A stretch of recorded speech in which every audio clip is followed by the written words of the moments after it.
இது வீடியோ பார்த்தா மனசு விட்டு சிரிக்கணும் போல தான் இருக்குது. எனக்கு அவன் செத்ததை பற்றியெல்லாம் கவலை இல்லை. காரணம் ஏன் கேட்குறீங்களா? என்னை எவ்வளோ வேணாலும் கழுவி ஊற்றிக்கோங்க. ஒரே ஒரு விஷயம்தான், பகை இருக்கு, வேணான்னு சொல்லலை. ஆனால் அவன் எவ்வளவு கஷ்டப்பட்டு அந்த வண்டியை வாங்கி வச்சிருந்திருப்பான், எவ்வளோ உழைப்பு அந்த வண்டியில் இருந்திருந்திருக்கும். உன் மேலே உள்ள பகையை தீர்த்துக்கிறதுக்காக நீ அவனோட வளர்ச்சியில் போய் அடிக்கணும்னு நினைக்கும் போது கடவுள் அங்கே உனக்கே ஒரு தண்டனையை கொடுத்தாரா? இதுதான் இதுதான் நம்மளுடைய பகைகள் எந்த அளவுக்கு இருந்தாலும் அடுத்தவங்க மேல நம்ம வைக்கக்கூடிய வன்மம் நம்மளையே ஒரு நாள் அழிச்சிருங்கிறதுக்கு முடிவு இதுதான், எக்ஸாம்பிளும் இதுதான்.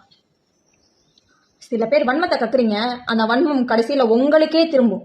இப்படி அந்த வன்மம் பின்னாடி உங்களுக்கே திரும்பும். ஒரு செகண்ட் ஆகாது அந்த வன்மம் உங்களுக்கு திரும்புறதுக்கு. கவனமா நடந்துக்கங்க. அடுத்தவங்க மேல அந்த வன்மத்தையும் பகைகளையும் கக்குறத முதல்ல நிப்பாட்டிக்கங்க.